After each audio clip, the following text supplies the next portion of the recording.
When was the last time you were judged? Not for what you did, but for how you looked.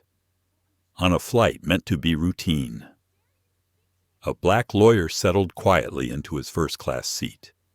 He had worked for years to be there, carrying himself with calm and dignity.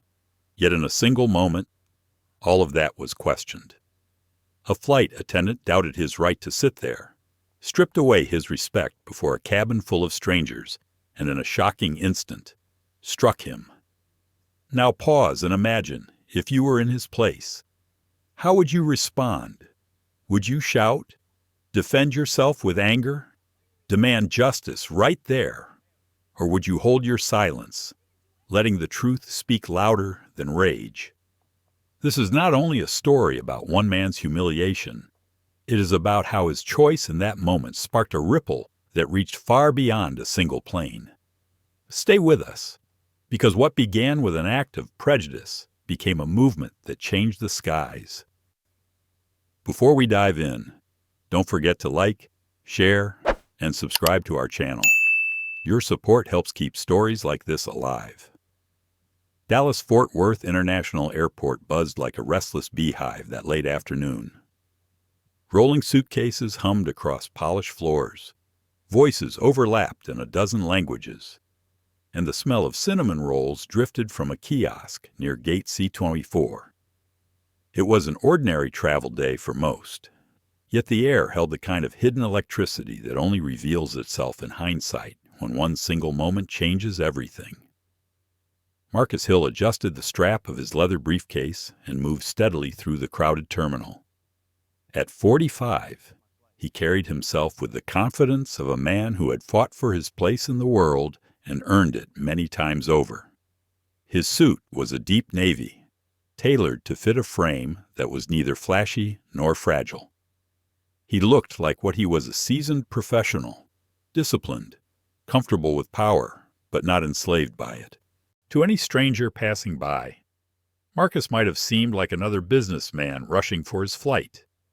What they would not know, at least not yet, was that he was the founder and CEO of Hill Dynamics, a healthcare technology company supplying life-saving equipment to hospitals across the country. He had just closed a deal worth hundreds of millions of dollars, ensuring his devices would reach veterans' hospitals from coast to coast. For Marcus, victories never felt personal. They were communal. He thought of the patients who would breathe easier, the families who would get a little more time, the doctors who would finally have the tools they deserved. Still, today felt different. As he paused near a row of monitors, he pulled out his phone. A message glowed on the screen from Elena. His wife's safe flight. Love. Dinner's waiting when you land. A smile softened the lines of his face. Elena always knew how to steady him. Her message was simple, almost casual, yet beneath it was a truth few people knew. Elena Hill wasn't just his partner in life. She was the majority owner of Aurora Airlines, the very company operating the flight Marcus was about to board. She preferred a life away from the spotlight, but her influence was immense. Marcus typed back quickly, "On my way. See you soon." He slipped the phone into his pocket and continued toward the gate. Around him, travelers were locked in their own worlds, families shuffling children, solo passengers with headphones, business travelers talking into earpieces. Yet Marcus noticed the subtle shift that so often accompanied his presence in public spaces. A couple of glances lingered longer than necessary. A whisper followed as he passed. He'd lived long enough to recognize the unspoken question behind their eyes. Does he belong here? It was never shouted. It rarely needed to be. It was the quiet suspicion reserved for men like him, men whose skin tone still marked them as exceptions in certain circles. Marcus inhaled deeply, willing his shoulders to remain loose, his stride unbroken. He had learned long ago that dignity wasn't given, it was carried. At gate C-24, the boarding process had begun. The agent scanned tickets with a practiced smile, guiding passengers toward the jet bridge. When Marcus approached, the young woman looked at his ticket, then up at him. Her smile never faltered. "You're all set, Mr. Hill. Welcome aboard. First class is to the left once you step inside." Marcus nodded, returned the smile, and walked down the jet bridge. The hum of the engines grew louder as he stepped into the aircraft. Inside the first-class cabin, he noticed the small rituals of wealth and routine: a man in a gray suit sipping bourbon, a woman flipping through a glossy travel magazine, overhead bins filled with sleek luggage embossed with initials. Marcus moved toward seat 2A, stowed his briefcase, and lowered himself into the wide leather chair. For a moment, peace, the kind that comes before takeoff, when the outside world feels suspended. He loosened his tie, scrolled briefly through his email, and then looked out the window. That was when he felt it, the prickle of eyes on him. A flight attendant passed down the aisle, her bun tight, her uniform sharp. She was in her early 30s, with an expression that carried a touch of practiced warmth. Yet as she glanced at Marcus, something flickered across her face. Hesitation, curiosity, maybe suspicion. Then, just as quickly, she looked away. Marcus dismissed it. He had grown used to such fleeting moments. Not everyone expected to see a black man in first class. Not everyone was prepared to accept it without question. Still, he could not know that this brief exchange would be the first thread in a tapestry about to unravel. Minutes later, the boarding door closed with a heavy thud. The aircraft began to push back from the gate. Passengers settled. Seat belts clicked. The hum of anticipation filled the cabin. Marcus leaned back, letting the vibrations of the engine seep into his bones. He thought of Elena waiting at home, of the meal she promised, of the quiet night they'd share. He had no reason to imagine that a storm was gathering in the narrow aisle just a few feet away. No one on Aurora Flight 762 could imagine it. But one slap, just one, would soon shake the cabin, the airline, and the lives of everyone watching. The aircraft had reached cruising altitude. The seatbelt sign chimed off, and the first-class cabin settled into its rhythm. Ice clinked against glass as drinks were poured. Newspapers unfolded. The man in the gray suit pulled a laptop onto his tray, already immersed in a spreadsheet. Marcus closed his eyes for a brief moment, letting the hum of the engine soothe him. He thought of how far he had come from the boy who grew up on the south side of Houston, reading law books borrowed from a library that smelled of dust and old ambition. He thought of the mentors who told him that patience was not weakness, that restraint could be power if used wisely. When he opened his eyes again, the same flight attendant from earlier was standing beside him. Her badge read, Clare Monroe. She held a clipboard, her lips pressed into a polite line that looked rehearsed rather than genuine. "Sir, may I see your boarding pass once more?" she asked. Marcus tilted his head, surprised. He kept his voice even. "Of course." He reached into his jacket pocket, pulled out the folded slip, and handed it over. Claire's eyes flicked between the paper and Marcus's face. Once, twice, a third time, as though waiting for the ticket to admit some kind of lie. "This is for first class?" she asked, her tone carrying a weight that made nearby passengers glance up. "Yes," Marcus said simply. "Seat 2A, booked months ago." There was no anger in his voice, only the kind of calm that carried its own gravity. But the silence that followed was louder than words. Claire hesitated, then returned the ticket. "Thank you, sir," she said, moving away briskly. Marcus slipped the ticket back into his pocket, his jaw tightening. He had been asked to prove himself countless times before prove he belonged in a classroom, a boardroom, a courtroom. Now, even in the seat he had paid for, the challenge followed him. He inhaled deeply, forcing his shoulders to ease. Losing his temper would serve no purpose.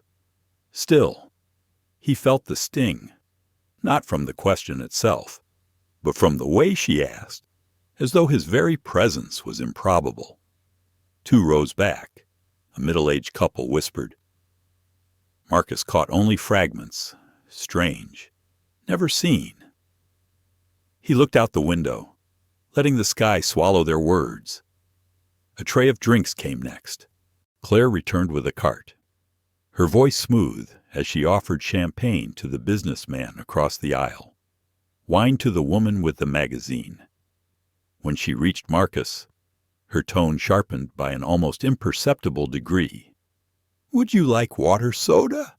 No champagne, no wine, just water or soda," as if his choices had been trimmed before he could speak. Marcus studied her for a second, then said, "Water will do."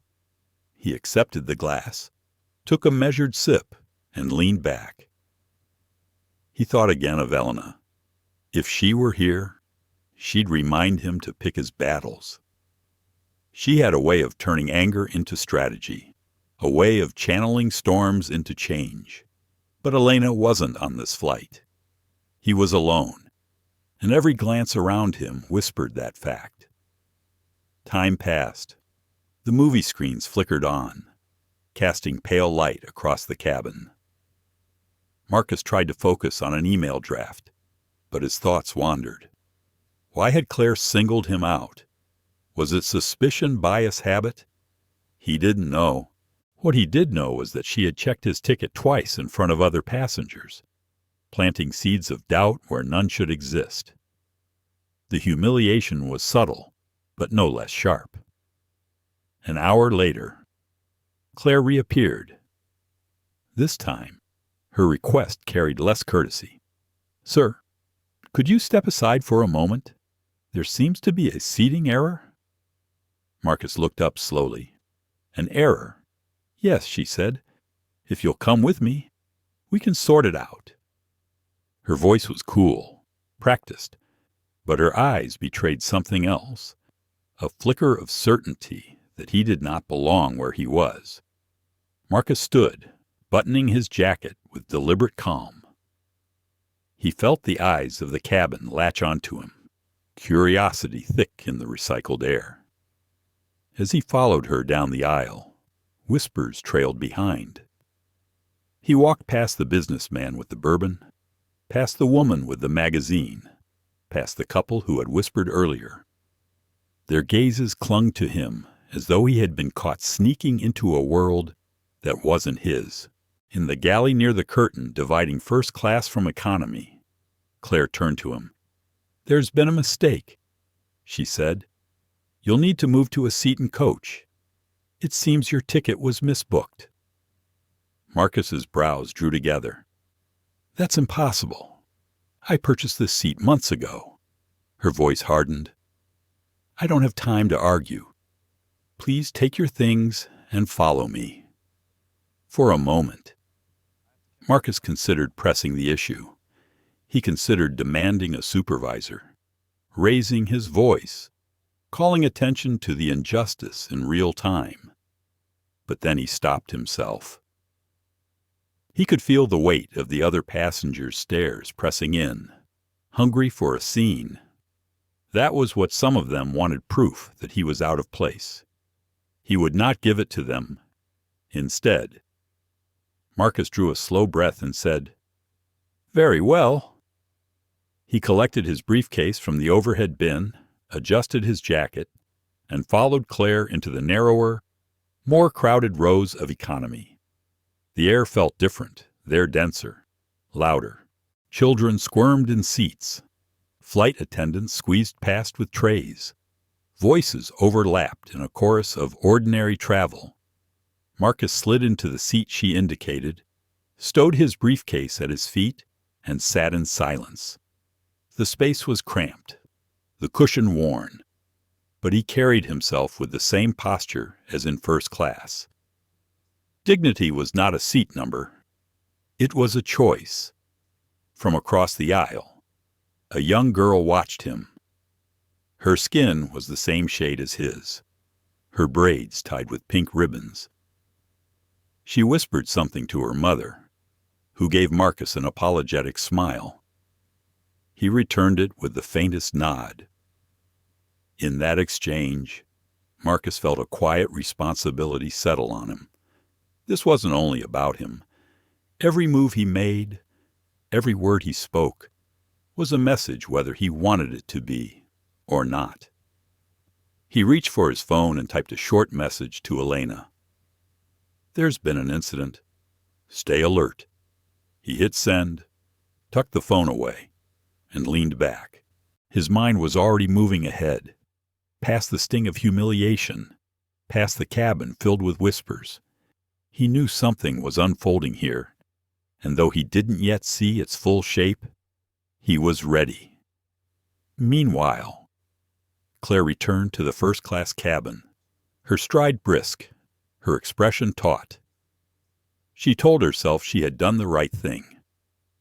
Something about that man had felt off. He didn't fit.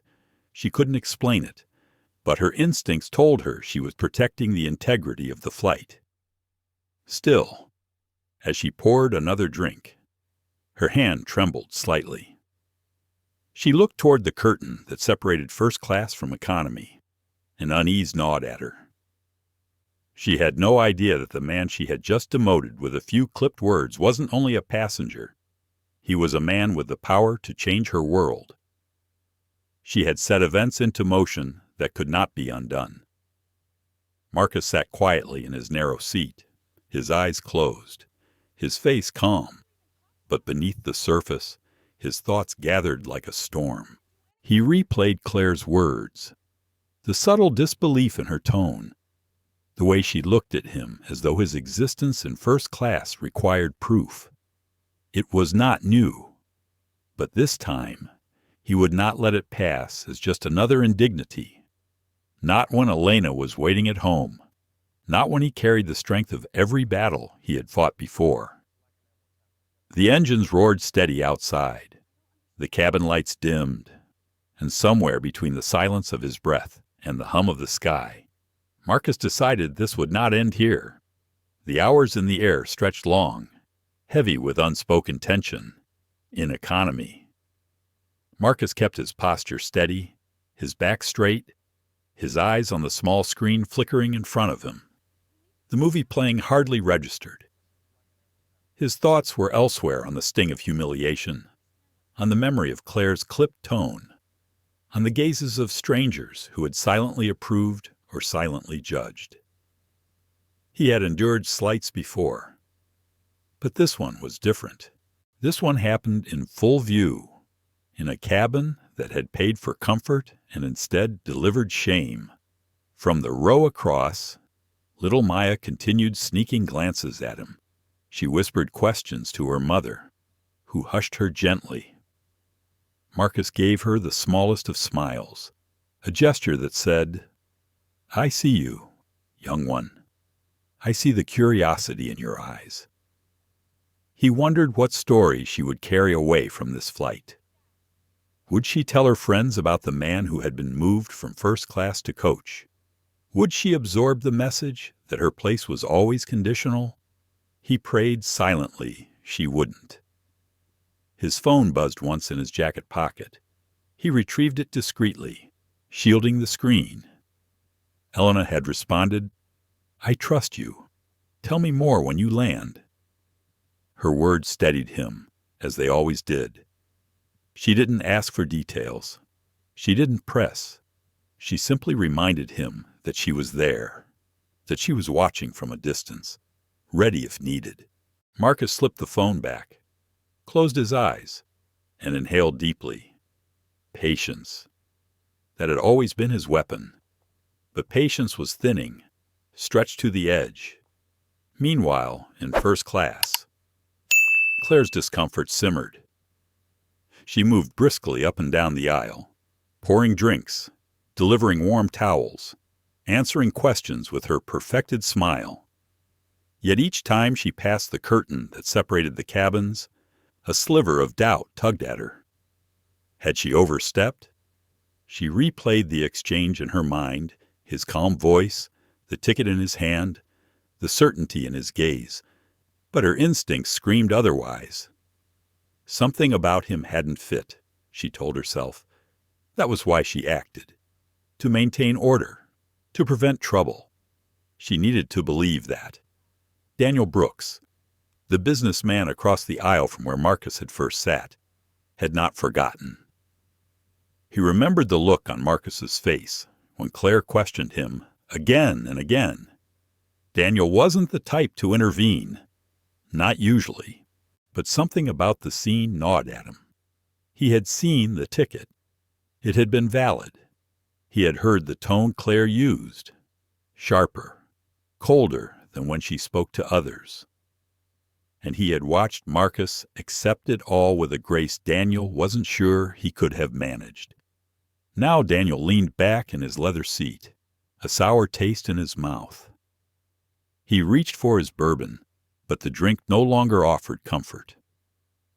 The hum of the aircraft deepened as it cut through night skies.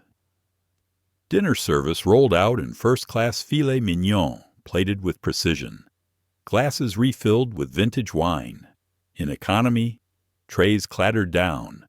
Plastic-wrapped meals distributed row by row. Marcus accepted his portion silently, peeling back the foil to reveal pale chicken and soggy vegetables. He wasn't surprised. He wasn't even disappointed.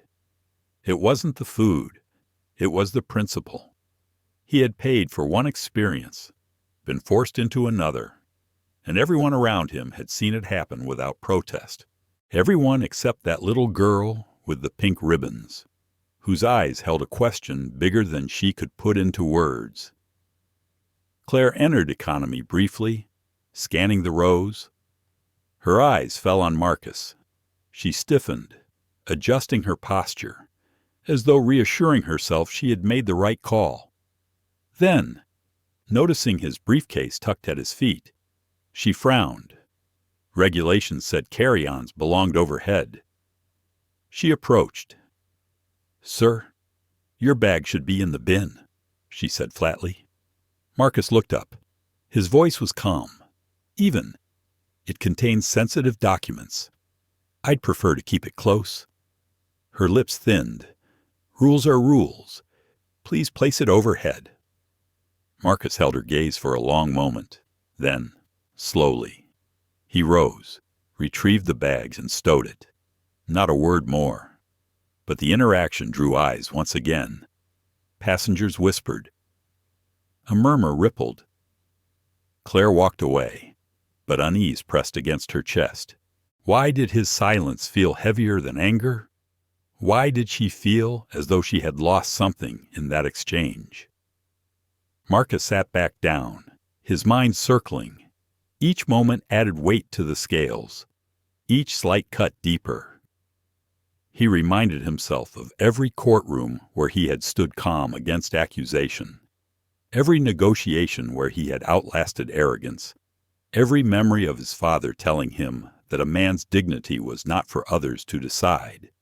But this wasn't just about him. This was about Elena, about every contract signed under his name, about every young black traveler who might one day face the same suspicion. He clenched his hands beneath the tray table, forcing the tension into his palms until it hurt. 2 hours passed. The cabin dimmed, passengers drifting into uneasy sleep. Marcus tried to close his eyes, but the restlessness gnawed at him. He thought of Elena at home, setting the table, perhaps pouring a glass of wine, expecting him soon. He thought of how he would tell her this story. Would he soften the edges? Would he hide the sting so she wouldn't feel it too? Or would he let the truth spill out raw? He didn't know. He only knew he couldn't let this flight end in silence. When the announcement came, We will be landing in approximately 1 hour. Marcus stirred. He rose quietly, intent on stretching his legs, retrieving his laptop to prepare notes for the meeting awaiting him in New York. As he moved toward the curtain, Clare appeared, blocking his way. "Where are you going?" she asked sharply. "To my seat in first class," Marcus replied evenly. "I left something important there." Her eyes narrowed. "Passengers are not permitted to move between cabins after service. Return to your seat. It will only take a moment," Marcus said. His tone remained calm, but his eyes held steel. "My belongings are there." Claire's voice lifted, carrying across rows of drowsy passengers. "Sir, I've told you once, you are not authorized to be in first class. Please sit down." Whispers rose instantly. Heads turned. The little girl with the pink ribbons leaned forward, watching with wide eyes. Marcus stood still, the entire cabin's attention fixed on him. He could feel it, the weight of judgment, the hunger for drama, the trap of perception. If he pushed further, if he argued, he risked confirming the very suspicion Clare had seeded. Yet if he backed down again, the humiliation would be complete. For a heartbeat, he closed his eyes, centering himself. He heard his father's voice from long ago. "You are not what they call you. You are what you choose to be." When he opened his eyes, his decision was clear. "I will retrieve my property," Marcus said, firm but controlled. He stepped forward. Claire's hand shot out, pressing against his chest. The contact was sharp, unexpected, and then, in a flash of frustration, she did what she would regret forever. Her palm struck his cheek with a sound that cracked through the cabin like lightning. A slap, quick, undeniable, echoing in stunned silence. Time froze. Passengers gasped. A phone camera tilted up, recording. The little girl covered her mouth. Daniel Brooks half rose from his seat, disbelief etched across his face. Marcus did not move. He did not raise a hand. He did not speak. He stood still, the sting on his skin burning less than the fire beneath it. His calm in that moment was more powerful than rage. Claire's eyes widened as she realized what she had done. The cabin around them buzzed with whispers, outrage, shock. Marcus inhaled slowly, then reached into his pocket. He pulled out his phone, typed a single message to Elena. It happened. The slap hung in the air longer than the sound itself. 1,000 tiny reactions rippled through the cabin gasps, whispers, the shuffle of bodies leaning forward. For a moment, the airplane was suspended, not only in the sky, but in shock. Claire's hand trembled at her side. She hadn't planned it. She hadn't thought. It was instinct, or frustration, or something darker she could not admit even to herself. But now it was real, irreversible, seared into the eyes of every passenger. Marcus stood motionless, his cheeks stinging, his composure unbroken. He did not lift a hand to retaliate. He did not raise his voice. The silence he carried was heavier than fury, and it unsettled everyone watching. It unsettled Clare most of all. She had expected anger, an outburst she could call disruptive, something she could control with authority. Instead, she faced a stillness that made her feel suddenly, profoundly exposed. Daniel Brooks rose from his seat in first class. "Hey," he barked, his voice breaking the silence.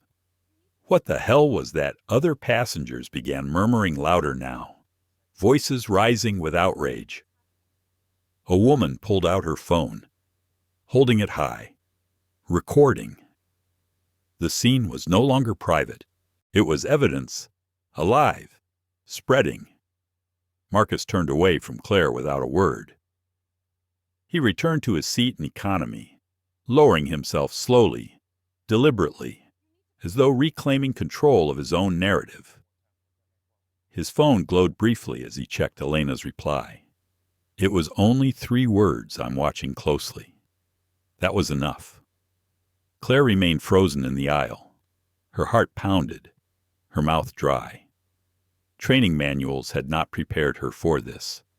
They had taught de-escalation, customer service, safety protocols. They had not taught what to do when your own hand became the escalation, when you crossed the line in front of 100 witnesses. She tried to compose herself, but the looks around her pierced like blades. Passengers no longer saw her as a professional in uniform. They saw her as something else entirely, an aggressor. The cabin crew whispered in the galley. One younger attendant, eyes wide, said, "Claire, what are you doing?" "You can't just—" Claire cut her off sharply. "I was maintaining order." He was refusing instructions, yet her own voice wavered. The lie sounded thin even to her. In economy, Marcus sat very still. Little Maya, the girl with the pink ribbons, tugged at her mother's sleeve. "Mama, she hit him," she whispered. Her mother nodded tightly, her eyes burning as she looked toward Marcus. He met her gaze briefly, offering a nod that said, "I'm all right. Don't worry." But inside, the storm gathered. His dignity was intact, but his patience had limits. The fight was no longer about his seat, his meal, or even the sting on his face. It was about principle, about every silent witness who carried scars like this without power to resist. Daniel Brooks leaned across the aisle, catching Marcus's eye. His voice was low, rough with disbelief. "You didn't deserve that. Man." "Not for a second." Marcus inclined his head in acknowledgement but said nothing. Words felt small in that moment. Silence carried more weight. The plane hummed steadily through the night. The captain's voice crackled over the intercom, unaware of the storm in his cabin. "Ladies and gentlemen, we'll be starting our initial descent into New York shortly. Please return to your seats and fasten seatbelts." The ordinary announcement felt surreal against the extraordinary fracture inside the aircraft. Claire busied herself with tasks, pretending nothing had happened, though her chest felt tight with panic. She avoided Marcus's row, instructing another attendant to handle that section, but whispers followed her like shadows. Passengers who had once smiled at her service now turned away coldly. The authority she wore like a uniform had dissolved. Each step down the aisle felt heavier than the last. Marcus closed his eyes and let his breathing steady. He remembered his father again, the lessons carved in hard years. You don't need to shout to be heard. Let your actions speak when the time comes. His father's words had carried him through law school, through courtrooms where bias was thick in the air, through boardrooms where his voice was underestimated. Tonight, those words steadied him again, but another voice joined in his memory, Elena's, her calm but relentless reminder. We don't fight to punish. We fight to change. He could almost hear her voice now, guiding him through the roar of his thoughts. And so he waited, not in defeat, but in calculation. As the plane began its descent, tension tightened like a wire stretched thin. Passengers strapped in, yet their eyes kept darting toward Marcus, toward Clare, toward the silent fault line between them. Everyone knew something awaited when the wheels touched the ground. The question was what?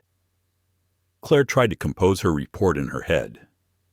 She imagined explaining herself to the captain, to supervisors. She rehearsed the story where Marcus had been difficult, where she had acted to maintain safety. But in the back of her mind, she knew the story wouldn't hold. Too many witnesses, too many phones recording. The truth was already bigger than her version. Fear crawled up her spine. Marcus's phone buzzed again. Another message from Elna. Trust me. Finish the flight. I'll handle what comes next. Relief mingled with anticipation. He typed no reply. He didn't need to. Between them, trust required few words. The seatbelt sign lit. The landing gear thudded into place. The runway lights of New York glowed beneath the wings. Marcus straightened his posture, his face serene. Claire's palms were slick with sweat. The captain's voice returned. Welcome to New York. Please remain seated until the aircraft has come to a complete stop. The wheels screeched against the tarmac. The aircraft slowed, taxied toward the gate.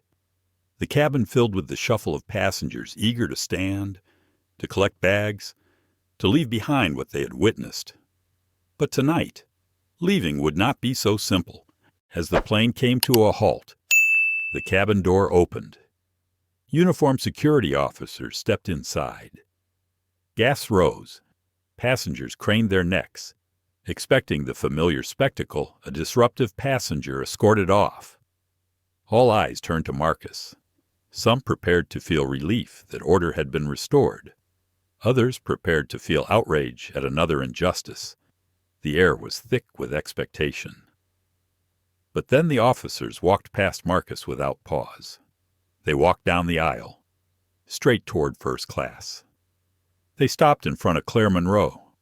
Ms. Monroe, one officer said firmly, please come with us. The cabin erupted in whispers. A stunned silence followed, then clapping, tentative at first, then swelling.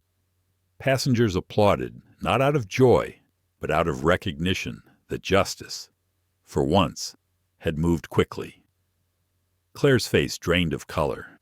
She looked at the officers, at the passengers recording her, at Marcus sitting silently in economy, calm as stone. She wanted to protest, to explain, to twist the story, but the evidence was everywhere. She had no escape. Marcus did not join the applause. He simply folded his hands, exhaled slowly, and watched as Clare was escorted down the aisle. Her authority stripped, her steps uncertain. Around him, voices buzzed, passengers whispering their disbelief, their approval, their outrage. But Marcus remained still. This was not triumph. It was consequence. The real work would come after, when the echoes of this night reached beyond one cabin, one flight, one slap. He reached again for his phone and typed to Elena, "It's begun." Then he slipped it away, his eyes steady, his breath calm. The storm was no longer silent. It was here, unfolding, and he was ready to face it.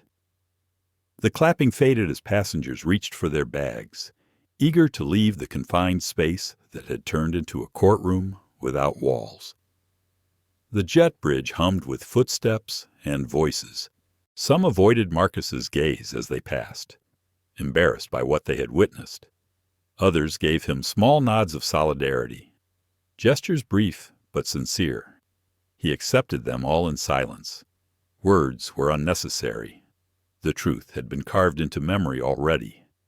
Marcus waited until the aisle cleared. He preferred not to fight through the crowd, preferred not to be jostled or stared at in the narrow space. Patience, again. The storm had broken, but there was no need to rush. When he finally rose, his movements were deliberate. He retrieved his briefcase, straightened his jacket, and stepped into the aisle as though nothing had touched him. Yet everyone knew something had. The red mark on his cheek lingered, faint but undeniable. At the gate, 2 security officers still stood with Clare. Her shoulders were tense, her lips pressed into a tight line. She glanced at Marcus once, quickly, before looking away. The authority she had carried like armor was gone. Now she looked small, almost fragile, surrounded by uniforms. Marcus walked past her without pausing. without granting her the confrontation she might have expected. He had no intention of wasting breath. Consequences would speak louder than any words exchanged in the terminal. Outside the gate, Elena's assistant waited. A young man in a dark suit approached swiftly. "Mr. Hill, Mrs. Hill asked me to escort you," he said softly. Marcus nodded. The assistant fell into step beside him, guiding him through the terminal with quiet efficiency. Phones buzzed everywhere. Already the story was spreading, passengers uploading clips, comments multiplying.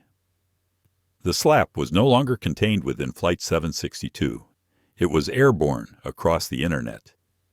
Meanwhile, Claire was led to a small office near the gate. The space was windowless, the kind of room meant for temporary detentions or uncomfortable conversations. She sat in a chair, hands clasped tightly, trying to keep her breathing even. A supervisor entered, his expression grim. "Ms. Monroe, we've reviewed initial reports. There are multiple witnesses and video evidence. You'll be placed on immediate suspension pending investigation." His voice was clipped, efficient, but Claire barely heard. Her mind replayed the sound of her own hand striking Marcus's face, the eruption of gas, the camera phones raised. She tried to tell herself she had been provoked, but the lie cracked under its own weight. She had crossed the line, and she knew it. Marcus moved through the terminal quietly, the assistant leading him to a waiting car. Outside, night air wrapped around him, cool against the heat still simmering in his chest. He sank into the back seat, closed the door, and finally allowed himself a long exhale. For hours he had carried stillness like a shield. Now, in the privacy of the car, his mind replayed the moments, Claire's eyes narrowing, her voice sharp, the sting of her palm.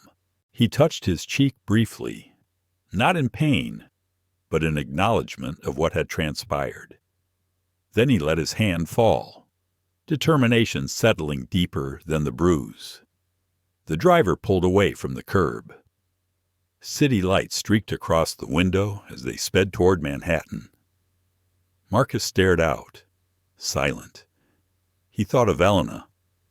He thought of the boardroom she might be sitting in now, her voice steady as she addressed executives, preparing them for the storm about to hit Aurora Airlines. He thought of the girl with the pink ribbons. What story would she tell tomorrow? What seed had been planted in her heart about how the world treated men like him? That question weighed heavier than the slap itself. In another corner of the airport, passengers gathered in clusters, rehashing what they had seen. Some shook their heads in disbelief. Others expressed outrage. A few insisted they had never seen anything like it before, though Marcus knew many had just not on airplanes, just not where phones recorded and consequences were immediate. For some, this would become a story to share at dinner tables, proof that justice sometimes came swiftly. For others, it would be forgotten once headlines shifted. Marcus knew his responsibility was to ensure it was not forgotten. Elena's assistant broke the silence in the car. "Mrs. Hill is waiting at the Midtown office. She asked me to take you straight there." Marcus nodded again. Words still felt unnecessary. His mind was already shifting from passenger to strategist, from man to advocate. The personal wound was real, but it would not be wasted. It would fuel change, the kind that outlasted bruises. At Aurora's Manhattan office, Elena stood at the head of a long table. Executives lined the room, their faces pale as live feeds of the incident looped on screens. The slap, the gasp, the escort of Clare down the aisle. The video had gone viral in less than an hour. Hashtags bloomed across platforms, outrage mounting. Some demanded accountability. Others expressed solidarity with Marcus. The brand's image teetered in the balance. When Marcus entered, the room shifted. Chairs scraped as executives stood. Elena moved quickly to him, her hand brushing his cheek gently. "Are you all right?" she asked, voice low. "I'm fine," Marcus answered. His calm steadied the room. He took a seat beside her, set his briefcase on the table, and looked around at the faces staring back at him. "This isn't about me," he said. "It's about what this airline chooses to stand for." Elena nodded, her expression fierce. "We will act. Tonight. Back at the airport." Claire sat alone, waiting for HR officials to arrive. She pressed her palms together, trembling. She imagined the career she had built unraveling. She thought of the years of training, the long hours, the sacrifices. She thought of the satisfaction she once felt wearing the uniform, being trusted with responsibility. Now all of it seemed fragile, collapsing under the weight of one moment she could not undo. She wished she could turn back the clock, hold her hands still. But time offered no mercy. In the city, Marcus and Elena drafted statements. They spoke not as husband and wife, but as leaders carrying the burden of accountability. Marcus insisted the focus remain broader than the slap. "It cannot be only about punishing Clare," he said. "It has to be about changing the culture that made her believe she had that power." Elena agreed. "We will train. We will enforce. We will show the world Aurora Airlines is not a place where bias hides behind uniforms." The night stretched on. Screens glowed in offices across the city. News anchors replaying the clip. Commentators weighing in. Social media flooded with voices, some furious, some supportive, some recounting their own experiences of bias in travel. A wave had begun, and Marcus knew it would grow.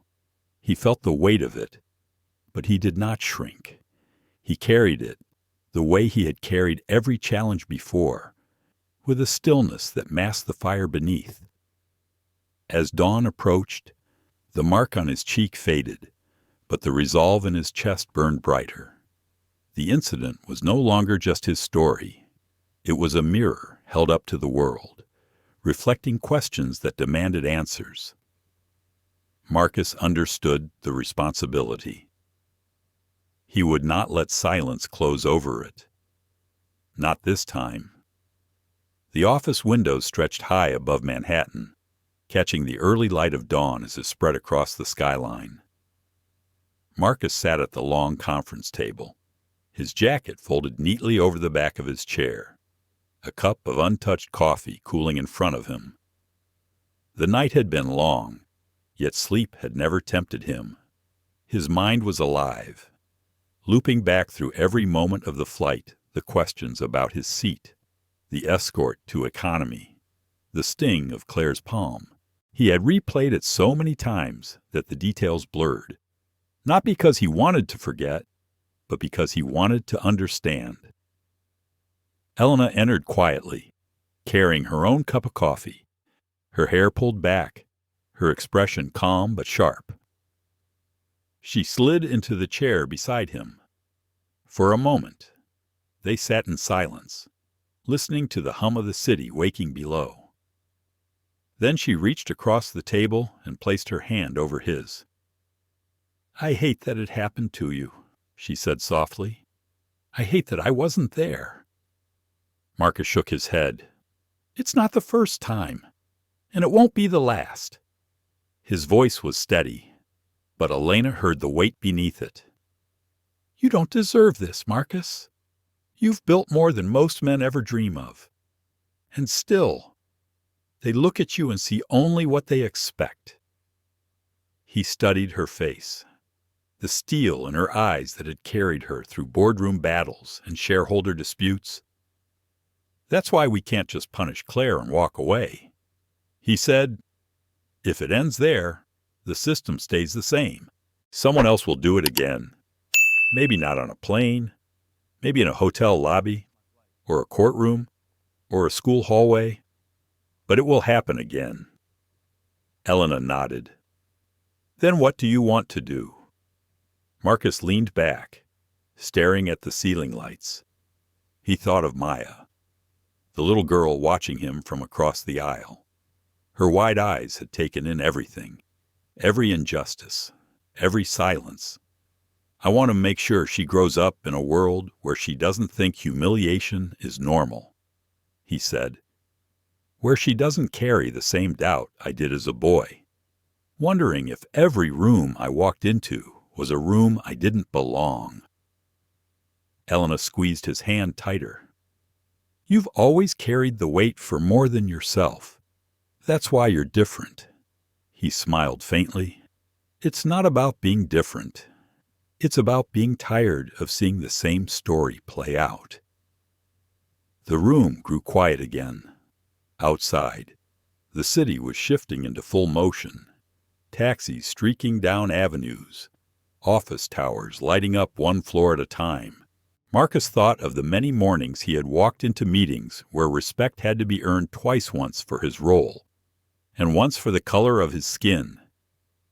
He thought of how often patience had been his shield, how many times silence had been his survival. But silence did not heal. Silence only hid the wound until it festered. Elena, he said finally, this has to be bigger than us, bigger than Aurora Airlines. We need to show people that dignity isn't negotiable. She studied him, then leaned back, considering. Training, she said. Mandatory. Not the kind companies do to check a box, but something that forces people to confront their bias. Real accountability for staff who cross the line, transparency about complaints. Marcus nodded slowly. Yes, and not just staff. Passengers, too. People need to know that bias won't be protected by silence, that if they speak up, we'll listen. He fell quiet again, his gaze fixed on the skyline. You know, when she slapped me, for a moment I thought about reacting. I thought about raising my voice, demanding justice right there in the aisle. But something held me still, and now I think I understand why. Because reacting would have made it about me. Waiting makes it about the world. Elena reached up, brushing her hand gently against his cheek where the redness had faded. And the world saw you hold steady. That silence spoke louder than any words. Marcus's phone buzzed on the table. A flood of notifications lit the screen news outlets, social media mentions, requests for comment. He ignored them. Instead, he opened a single message from an old colleague. I saw what happened. Thank you for the way you carried it. You reminded us all that restraint is power. He set the phone down, exhaling slowly. Restraint was power. Yes, but now, power had to be used. Elna stood, circling to the whiteboard on the far wall. She uncapped a marker and began to write, respect, dignity, justice. She underlined each word, her strokes firm. This is what the airline will stand for, she said. From this moment forward, no one steps on an Aurora plane without understanding these values. Marcus rose, moving beside her. His hand joined hers on the marker. Together, they wrote another word, hope. He looked at her. Because without that, the rest is just policy. And policy without hope doesn't heal. Elena smiled faintly, a softness breaking through her steel. Always the poet, even in the middle of battle. He chuckled, low and tired. Not poetry, just truth. They stood there a moment longer, side by side, looking at the words written in bold ink. For Marcus, the reflection was more than strategy. It was memory. It was pain. It was the quiet promise he had made to every young face like Maya's that the fight was not only his, but theirs. Finally, Elena broke the silence. We'll call a press conference tomorrow. I want you there with me. Marcus hesitated. This isn't my company. It's your dignity, Elena countered, and the dignity of every person who's ever been questioned for existing in the wrong seat. You don't need to be Aurora's CEO to stand in that room. You just need to be Marcus Hill. He looked at her, the woman who had built her empire not for power, but for change, the partner who had never let him forget the greater purpose. Slowly, he nodded. Then we'll speak together. The decision settled between them, not as a burden, but as resolve. Outside, the first rays of sun crowned the city in gold. Inside, Marcus felt a strange sense of calm. Not the silence of surrender, but the silence before action, a silence ready to break into something larger. The press room at Aurora Airlines headquarters was overflowing long before the scheduled start time. Reporters squeezed shoulder to shoulder, cameras already humming, microphones angled toward the podium at the front. A low murmur filled the air, the restless energy of people waiting not just for statements, but for answers. Screens above the room broadcast live feeds to networks across the country. Marcus stood behind the stage curtain, adjusting his tie with a steady hand.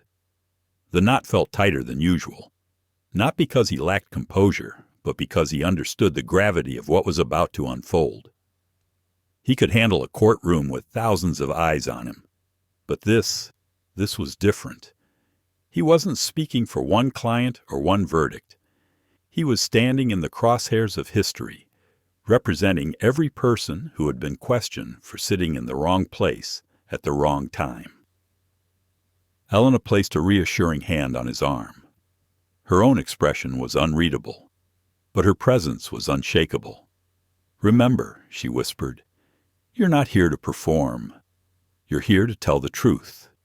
Nothing more, nothing less." Marcus nodded, drawing in a long breath. The truth. That was all he had ever tried to hold on to. When the curtain pulled back, the room erupted in flashing lights. Elena stepped forward first, her voice firm as she greeted the audience. "Thank you for coming. I know why you're here, and I know you want answers. You'll get them." She glanced toward Marcus, then added, "But first, you need to hear a story, and it's not mine to tell." Marcus approached the podium, the room falling to a hush. He placed his notes flat on the wood, but didn't look down. His eyes scanned the crowd, not searching for sympathy, only connection. "My name is Marcus Hill," he began, his voice measured but resonant. "I am an attorney. I am a husband.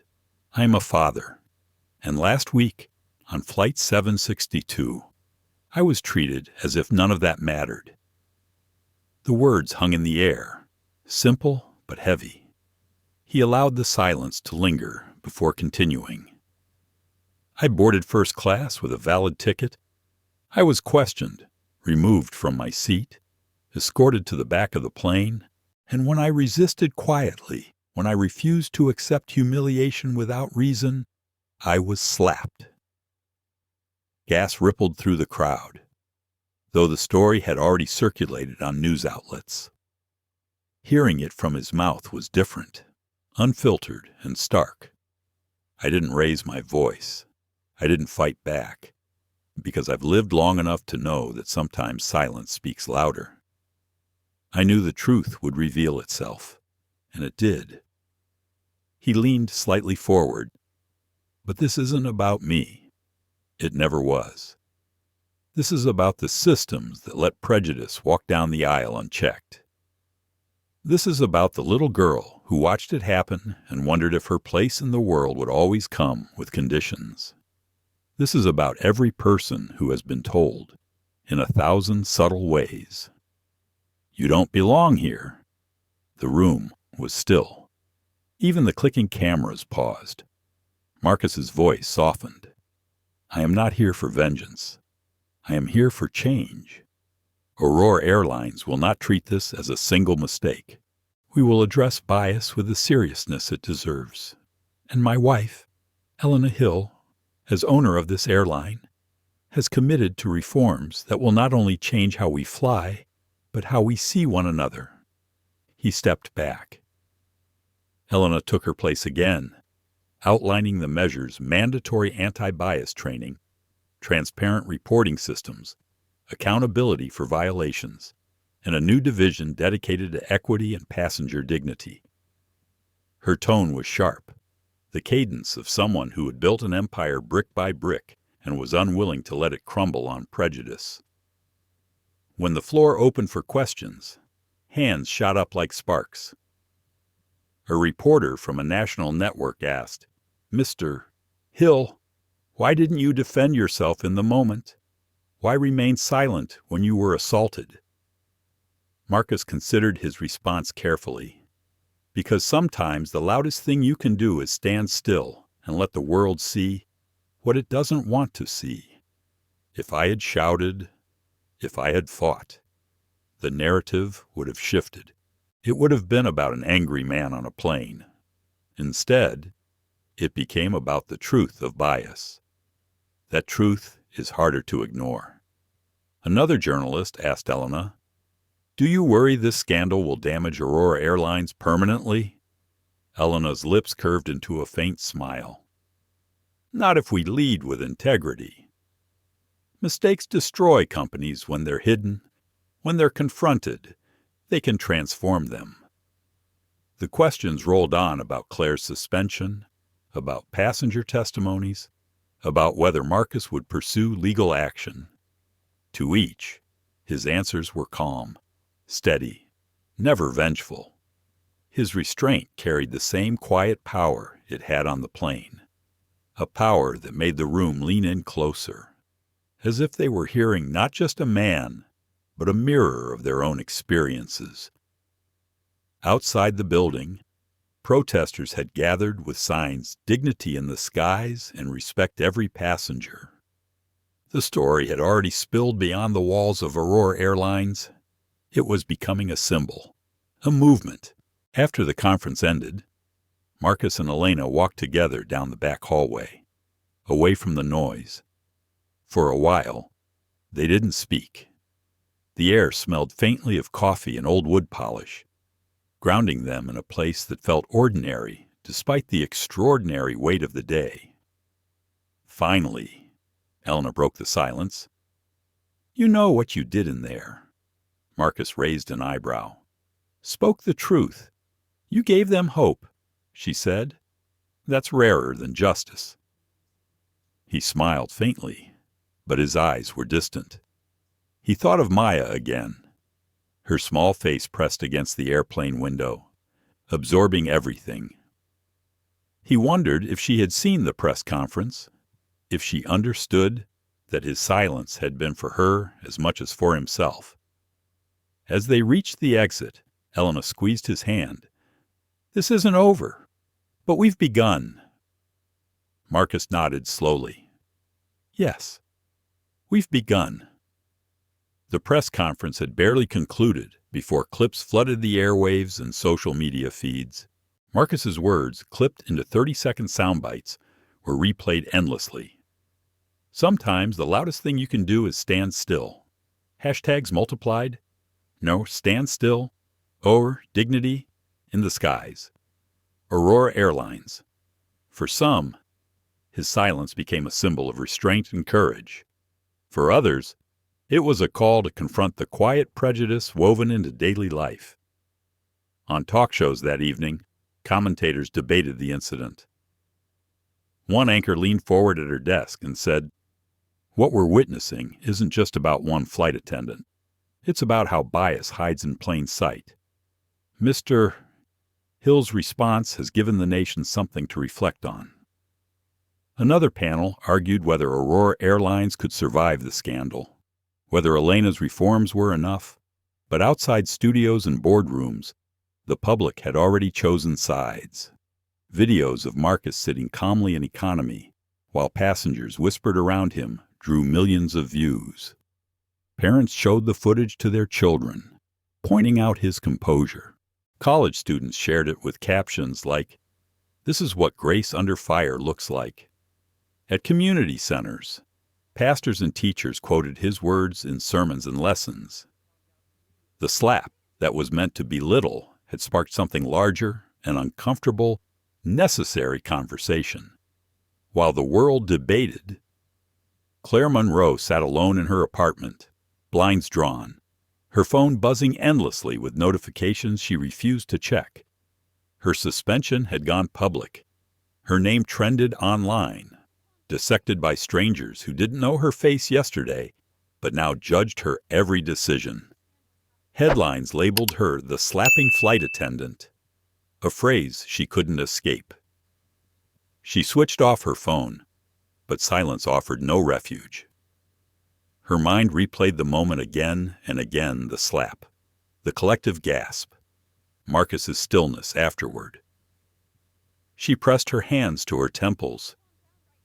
She told herself she hadn't meant it, that it had been instinct, a snap reaction to defiance. But deep down, she knew it was more. She had looked at Marcus and seen not his ticket, not his credentials, but a man she had doubted belonged. That doubt had been the soil where her action grew, and now the consequences were consuming her life. A letter sat unopened on her kitchen counter, a notice of preliminary investigation, a reminder of the hearing she would soon face. She had avoided reading it, as though avoidance could change reality, but reality pressed in from all sides. Neighbors whispered when she walked past. Former colleagues texted cautiously, some offering support, others distancing themselves. Her career, once a source of pride, now seemed to collapse beneath her feet. Meanwhile, in a modest apartment across the city, little Maya watched the press conference replay with her mother. Her eyes widened as she recognized Marcus, the man she had seen humiliated, now standing tall at a podium, his voice calm but commanding. "Mama," she whispered, "that's him." Her mother nodded. "Yes, baby, that's the man from the plane." Maya tilted her head. "Why didn't he yell when she hit him?" Her mother hesitated, then said, "Because sometimes you don't have to yell to be heard." He showed everyone the truth without saying a word. The child absorbed the lesson silently, her small face thoughtful. She didn't know the language of bias yet, but she felt its weight, and she felt the power of restraint, of dignity. Marcus had become more than a passenger in her memory. He had become a figure she would carry into her own future, proof that strength doesn't always roar. Back in Aurora's offices, Elena and Marcus sifted through feedback. Letters poured in, some from passengers thanking them, some from employees admitting they had witnessed similar behavior in the past, but never felt empowered to speak. One letter, written by a retired flight attendant, struck Marcus deeply. "I saw too many things brushed aside. I wish I had spoken up back then. Thank you for not letting this one pass." Marcus folded the letter carefully and placed it in his briefcase. For him, it was a reminder that this moment was not about creating a hero, but about breaking a cycle of silence. Late that night, Elena sat across from him in their living room, exhaustion softening her sharp edges. "Do you realize what's happening?" she asked quietly. Marcus looked up from the stack of letters. "The world is watching." "No," she corrected gently. "The world is listening, and that's harder to achieve." He leaned back, her words sinking in. She was right. People had seen prejudice before, had scrolled past countless videos of injustice. But something about his silence, his refusal to meet hate with rage, had pierced deeper. It had disarmed excuses, left no room for distraction. It forced people to confront the act itself. Claire lay awake the same night, staring at her ceiling. Every time she closed her eyes, she saw Marcus's face calm, unreadable, unbroken. She hated him for it, not because of what he did, but because of what he didn't do. He hadn't given her the outburst she could blame. He hadn't shouted words she could twist.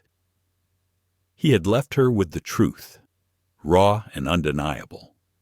And now, as the world condemned her, she wondered if her career, her identity, her very sense of self could survive. Morning brought no relief. News vans parked outside her building. Strangers shouted questions when she stepped out for groceries. Her name was etched into a narrative she could not escape. She was no longer Clare Monroe, flight attendant.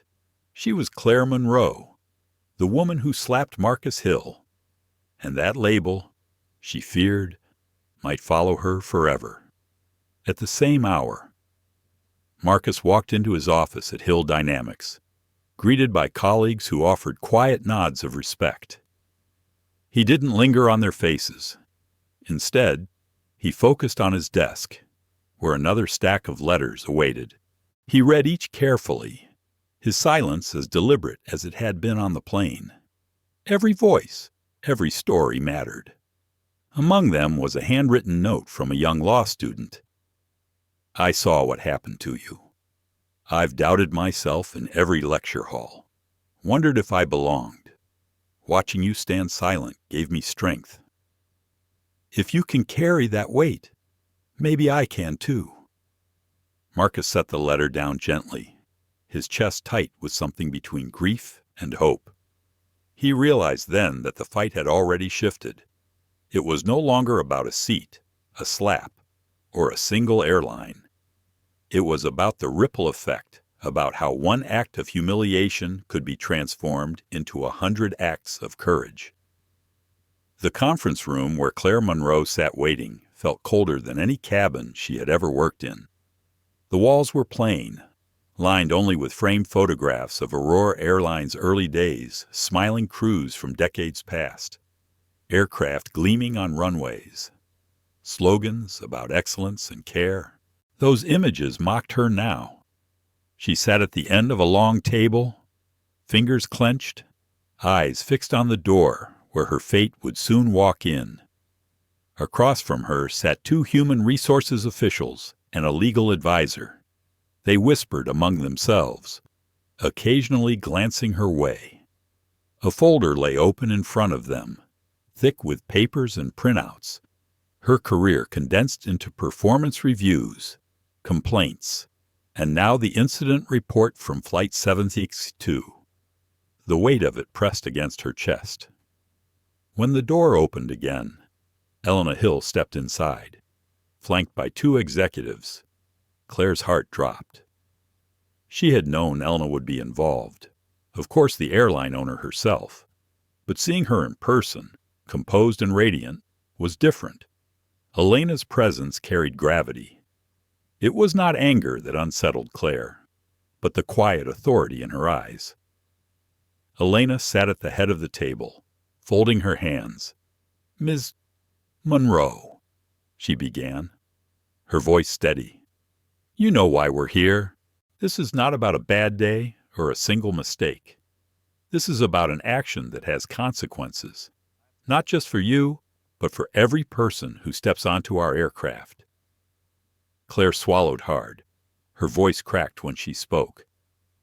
"I didn't mean for it to happen. He was resisting, and I thought Elena cut her off gently but firmly. You thought wrong. You acted not on policy, but on perception. And that perception was shaped by bias." The word struck harder than any reprimand Clare had received in her career. Bias.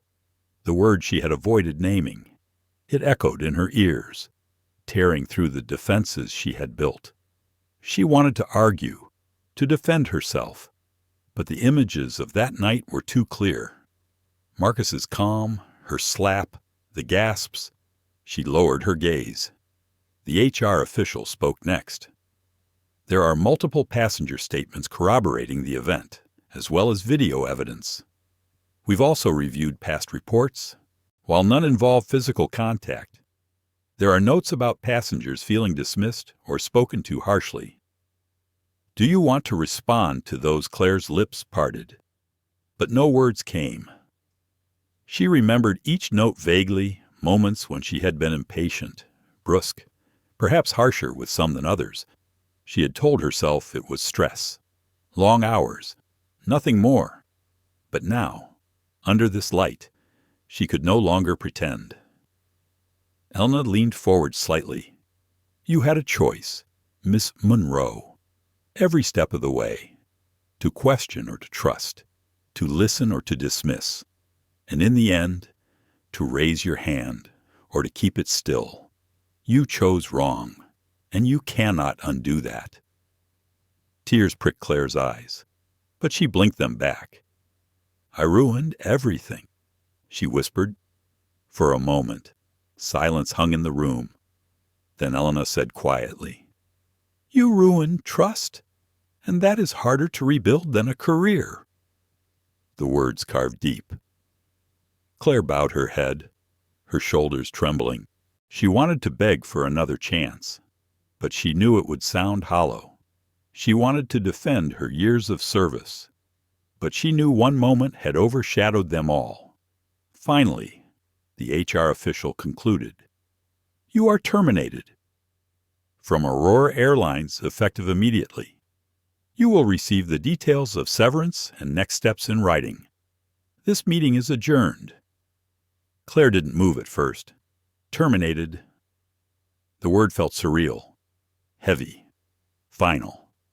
When she finally rose, her legs felt weak beneath her. She gathered her bag and left the room without looking back. The hallway outside stretched long and empty. For the first time in her career, she walked it not as an attendant, but as an outsider. Meanwhile, in another part of the city, Marcus sat with a team of advisors reviewing Aurora's proposed reforms. He listened carefully as Elena's equity division outlined training modules, complaint tracking systems, and new passenger engagement protocols. He admired the thoroughness, but his mind was restless. He thought not only of systems, but of people. What if training isn't enough, Marcus asked. What if people sit through sessions, nod along, and walk out unchanged? A young advisor replied, We can't change hearts overnight, but we can change consequences. If bias leads to action, there will be accountability. That matters. Marcus tapped his pen against the table. Accountability is a start, but culture is the goal, and culture only changes when people see dignity modeled, not just demanded. Alona, sitting beside him, added, Which is why we want you to lead part of this initiative, not as a lawyer, not as a victim, but as a voice people can look to. Marcus hesitated. You want me to become the face of this, not the face. Elena corrected, the heart. Because you carried yourself with restraint when many wouldn't have. That's the example we need. Marcus looked out the window, the skyline reflecting against the glass. He thought of Maya, of the law student who had written him, of the retired attendant who wished she had spoken sooner. He thought of his father's words about dignity not being negotiable. Slowly, he nodded. All right, I'll do it. But only if this isn't about branding. It has to be about real change. It will be, Elena said firmly. The meeting continued late into the evening. Details sketched, initiatives outlined. But Marcus's thoughts drifted occasionally to Clare. He didn't know her personally beyond that flight. Yet he wondered if she understood what she had done, if she had reckoned with the weight of it. He didn't want her life destroyed. He wanted her to see what he had seen all his life, that choices rooted in bias ripple outward, harming more than the target, harming communities, families, children watching from airplane windows. That night, as he sat alone in his study, Marcus opened his notebook and wrote a single line. Justice is not revenge. Justice is remembering the humanity of even those who forgot yours. He closed the notebook, Exhale deeply and let the weight settle into resolve. Across the city. Claire sat in darkness, staring at her reflection in the black screen of her television. Her uniform hung in the closet, useless now. She touched the sleeve of the jacket absent-mindedly, remembering the pride it once carried.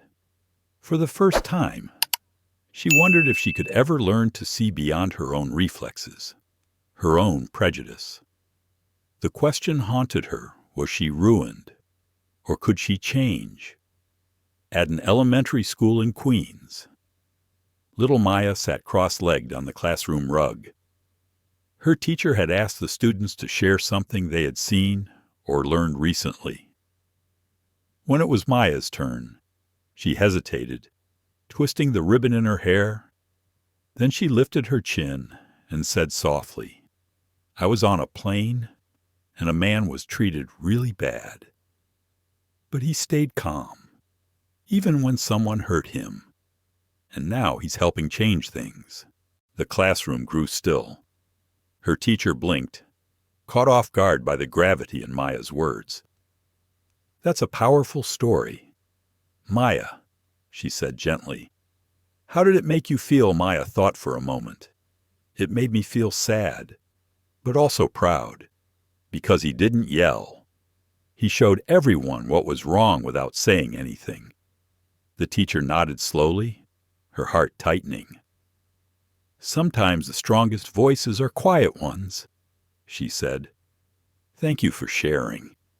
That afternoon, Maya's story rippled beyond her class. Parents heard it, then neighbors. Soon it was retold in community meetings and church gatherings. Marcus Hill, once just a name in headlines, had become a lesson children repeated to one another. His silence was not just a strategy, it was becoming a parable. Across the city, community leaders seized the moment. Churches hosted forums titled "Dignity in the Skies," "Dignity in Our Lives." Civil rights groups invited Marcus to speak, though he often declined, preferring to let reforms take shape before stepping into more spotlights. Still, his influence grew. His restraint gave him credibility. People trusted him not to turn pain into spectacle, but into purpose. Meanwhile, Aurora Airlines rolled out its first public reforms. Training modules were mandatory for all staff, not only covering procedures, but forcing attendants and agents to confront scenarios of unconscious bias.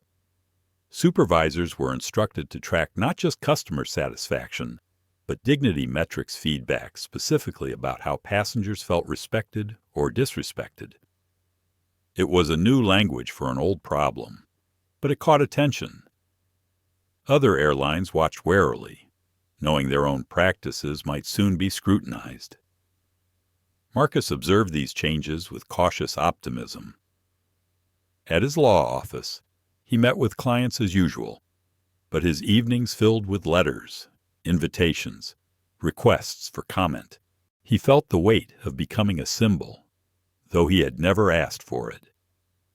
Over dinner one evening, he told Elena, "I don't want to be remembered for being slapped. I want to be remembered for what came after." Elena looked at him across the table, her eyes tired but proud.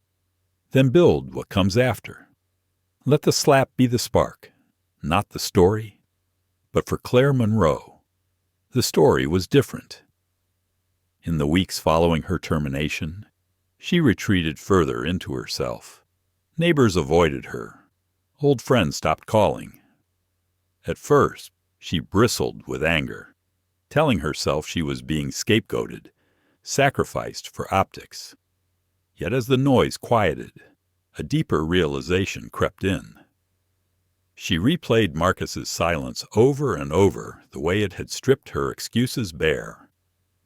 She began reading articles about bias, articles she once dismissed, late at night.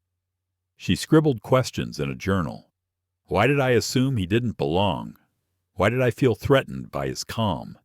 What am I afraid of admitting about myself? The process was painful. But for the first time in her life, Clare was confronting truths she had avoided. Whether the world would forgive her was uncertain. Whether she could forgive herself was even more unclear. One Saturday morning, Marcus received a letter with no return address. Inside was a single sheet of paper, written in unsteady handwriting. "I can't take back what I did, but I'm trying to understand why I did it. I hope someday I can be more than the worst thing I've ever done. C.M." Marcus read the letter twice, his expression unreadable. He folded it carefully, placed it in his desk drawer, and closed it. He didn't know yet what to do with Clare's words. Forgiveness was a journey, not a decision. For now, the letter would wait. In the community, the momentum swelled. Young people began organizing campaigns called Belong Everywhere, urging businesses to adopt similar reforms. Marcus found himself invited to speak at universities, where students leaned forward in packed auditoriums, notebooks open, hungry for guidance. He told them, dignity isn't something you earn. It's something you already have. The question is whether the world chooses to honor it. The students applauded, not just out of politeness, but out of resonance.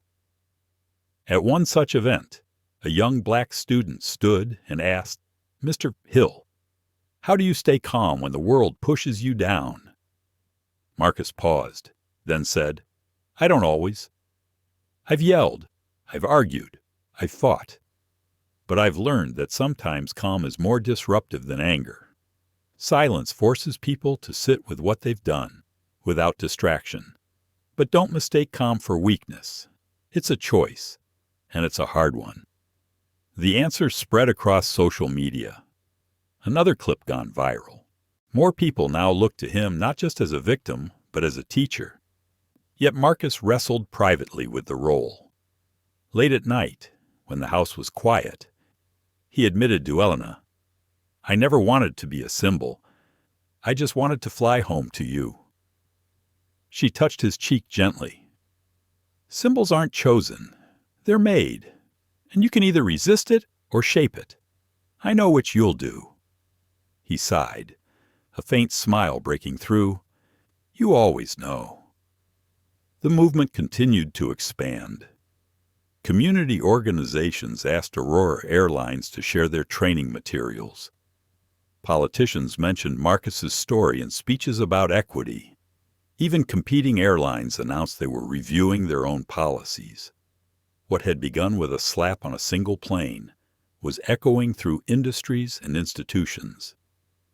One evening, Marcus attended a small community event where Maya's school choir was performing.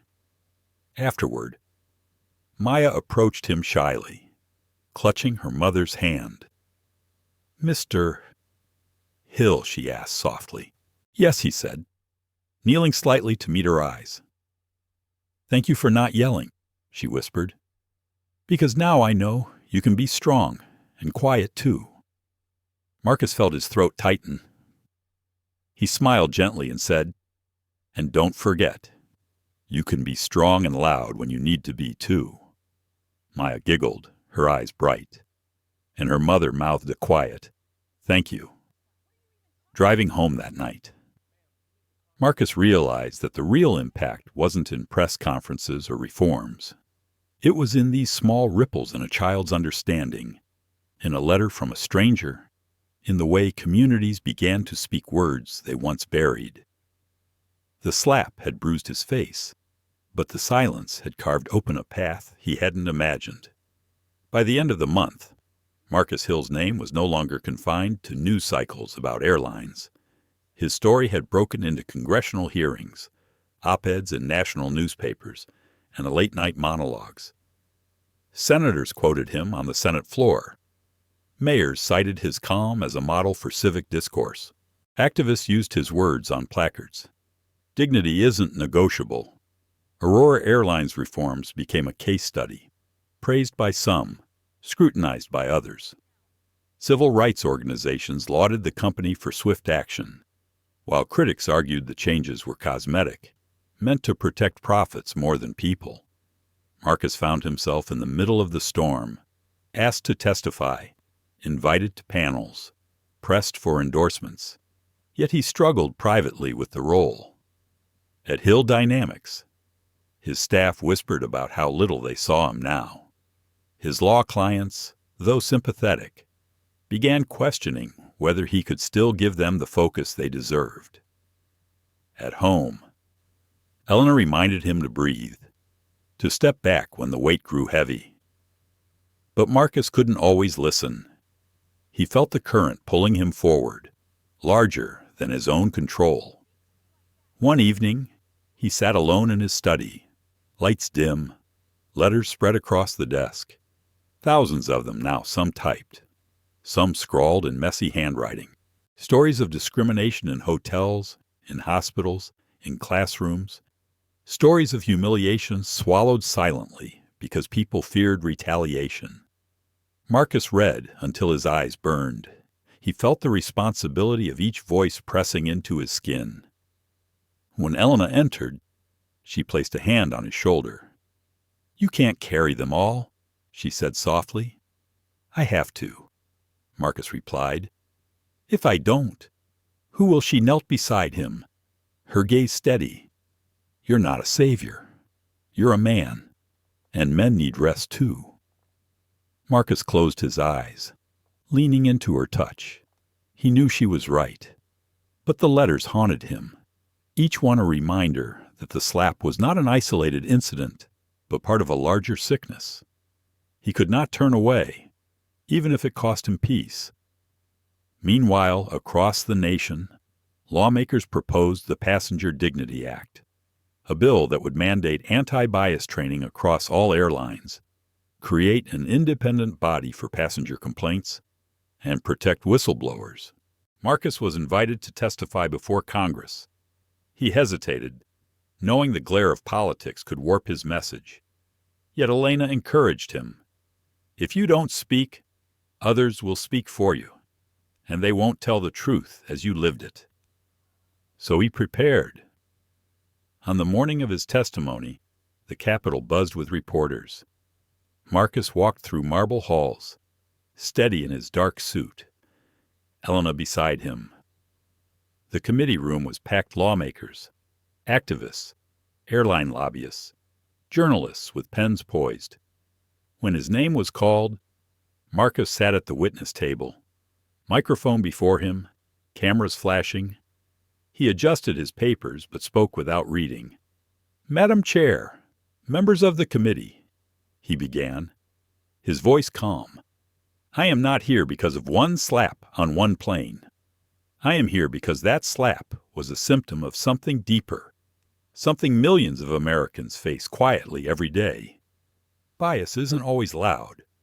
Sometimes it's a raised eyebrow at a boarding gate. Sometimes it's being asked twice for the same ticket. Sometimes it's silence when you deserve a voice. And sometimes, yes, it's a hand across your face." He paused, letting the words settle. "I don't stand here to punish one woman or one airline.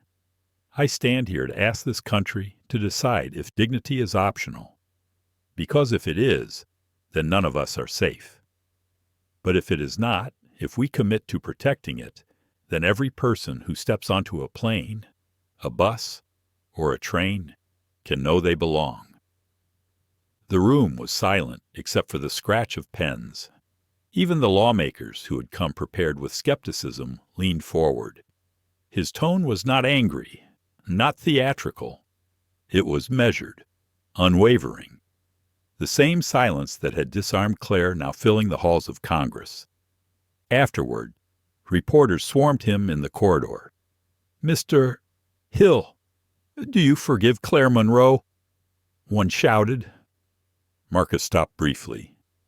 Forgiveness isn't about forgetting what happened. It's about making sure it never happens again. I hope she learns. I hope we all do.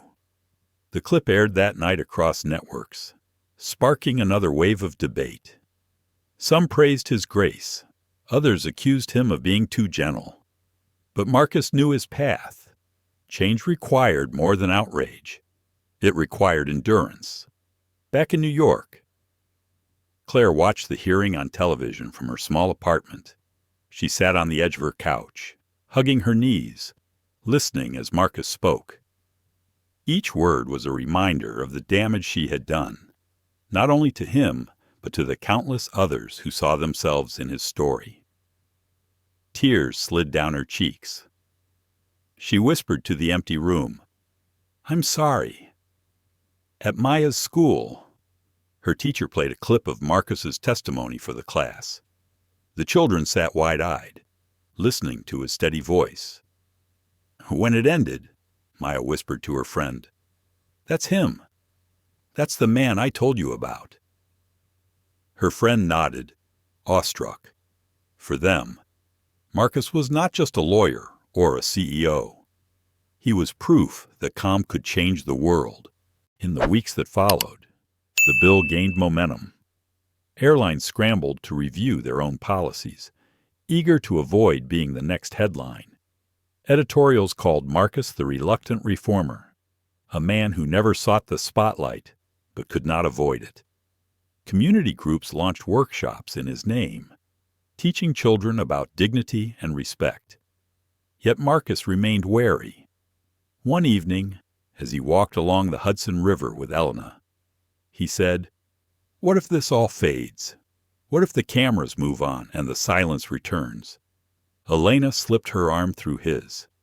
"Then we keep speaking, not because the world is watching, but because the little girl on that plane is still watching, and she deserves better."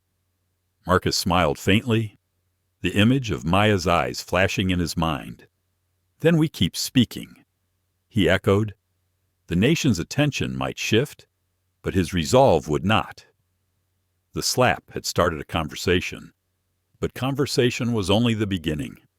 The work ahead was long, the road uneven, yet Marcus knew he would walk it not alone, but with Elena, with communities, with every voice that had written to him, and perhaps, in time, even with Clare. The weeks after Marcus Hill's testimony were a whirlwind of praise and backlash. On one hand, civil rights groups called him a modern symbol of dignity. On the other, airline executives behind closed doors muttered that he was meddling too deeply in business they considered their own. Editorials surfaced in trade magazines painting him as an opportunist who had used a personal grievance to build influence. Marcus read them in silence, his jaw tight, but Elena could sense the weight he carried. "You knew this would happen," she reminded him one night as they sat across from each other at the dining table, half-eaten plates between them. "The moment you stepped into that hearing, you weren't just Marcus Hill, attorney. You became the man who forced the industry to change. They won't forgive you for that easily." Marcus sighed, rubbing his temples. "I never asked for this. I didn't wake up that morning hoping to be some symbol. I just wanted to get home." Elena reached across the table, squeezing his hand. "Symbols choose us. What matters is what we do with them." Despite the growing criticism, momentum continued. The Passenger Dignity Act advanced out of committee, but lobbyists began fighting fiercely, pushing for watered-down amendments. News anchors framed it as a battle between compassion and commerce. Marcus was asked daily for sound bites. He declined most, choosing only platforms where he could speak fully, without distortion. Meanwhile, Clare Monroe lived in obscurity. She had moved back to her parents' small house in Ohio, too ashamed to face her old colleagues. Neighbors avoided her. Some whispered. Others stared. One afternoon, she stood in the local grocery store and overheard two women whisper her name in the next aisle. "That's her, the one who slapped the lawyer." Claire dropped the carton of milk in her hand, rushing out before tears betrayed her. At night, she scrolled through endless articles, her face plastered in headlines, described as a villain. She wondered if there would ever be a path to redemption. In New York, Marcus returned to his firm, trying to resume ordinary life. But ordinary no longer existed. Clients requested meetings not to discuss cases, but to hear his thoughts on reform. Junior associates stared at him with a mix of awe and expectation. Even at church, people lined up to shake his hand, thanking him as if he had delivered them all from something. One Sunday, Reverend Cole pulled him aside after service. "Marcus, I've watched you sit quiet in these pews for years. You've always served with humility. But God sometimes pushes us where we don't want to go. You may think you're just a lawyer, but He's making you something more." Marcus hesitated. "But what if I fail? What if I can't bear the weight they're putting on me?" The Reverend placed a hand on his shoulder. "Then you fall, and you get back up. Because this isn't about you alone. It's about everyone who doesn't have your voice." The word settled into Marcus's chest like an anchor. He didn't know if he was ready to be more than he had ever imagined, but he also knew retreat was no longer possible. The turning point came at a national aviation conference in Washington, D.C. Elena was scheduled to deliver a keynote, but the organizers quietly pressured her to tone down her remarks, warning of reputational risks. Instead of shrinking, Elena asked Marcus to take the stage beside her. When the lights dimmed and they stepped onto the platform, the audience of executives, union leaders, and regulators buzzed with anticipation. Elena spoke first, sharp and precise. She outlined Aurora Airlines reforms, mandatory bias training, anonymous reporting systems, passenger dignity protocols. Then she turned to Marcus. He began slowly, his voice low but firm. "I know many of you see me as an enemy, someone who embarrassed your industry. But I am not your enemy. Disrespect is bias, is injustice, is. I am not here to destroy your livelihoods. I am here to remind you that no business survives if it cannot treat its customers as human beings." Some in the audience shifted uncomfortably. Others nodded. Cameras captured the moment, broadcasting it live. Marcus's words spread far beyond the conference hall, carried into living rooms and boardrooms alike. Afterward, a cluster of executives approached him, some defensive, others curious. One CEO sneered, "Do you realize what your so-called dignity protocols will cost us?" Marcus looked him in the eye, calm as ever. "Do you realize what disrespect is already costing you?" The clip went viral, spawning headlines. "Lawyer turns industry conference into moral reckoning." Support swelled among ordinary travelers, many sharing their own stories with the hashtag #ByDignityRest. Marcus scrolled through late one night pictures of passengers denied service, parents humiliated in front of their children, veterans disrespected in uniform. He felt both sorrow and solidarity, but backlash hardened too. Anonymous threats arrived at his office. Flyers with his face and the word traitor appeared near the firm. One evening, as he left work, he found his car window smashed. A note scrawled in red ink, "Stay in your place." Marcus showed it to Elena without a word. She clenched her fists, eyes blazing. "They think fear will silence you. They don't know you." Marcus touched her cheek gently. "It's not me I worry for. It's you. We walk this together," she said, unflinching. Amid the storm, a quiet message reached him. It was from Clare. She had written an email. "Simple and raw, I was wrong. I let my bias blind me, and I humiliated you. I don't ask for forgiveness, only for a chance to learn how to be better." Marcus stared at the screen for a long time. He hadn't expected her voice to ever enter the dialogue. He felt a swirl of anger, pity, and something else, an ache of recognition. She was broken, not just guilty. He didn't reply immediately, but he didn't delete it either. The following week, the Passenger Dignity Act came to a crucial vote in the House. Marcus and Elena watched from the gallery as lawmakers debated fiercely. Lobbyists hovered in the halls, their whispers thick with tension. Finally, the gavel fell. The bill passed narrowly. Applause erupted, tears flowing among advocates who had worked for years without progress. Marcus sat still, hands folded, feeling both triumph and exhaustion. Elena leaned close, whispering, "This is only the beginning." He nodded, staring down at the chamber floor. The slap that once stung his cheek had become something else, entirely a movement, a mandate, a mirror for a nation struggling to see itself clearly. Snow fell lightly over New York City, softening the harsh edges of steel and glass. Marcus Hill walked briskly along the sidewalk, collar up against the cold, his thoughts occupied with the next steps of the Passenger Dignity Act's rollout. He had just left a meeting with policymakers and longed for the quiet of his study at home. But fate had other plans. As he turned a corner near a modest community center in Harlem, he stopped short. Standing on the steps was Clare Monroe. She looked smaller than he remembered, wrapped in a coat too thin for the weather, her hair pulled back loosely.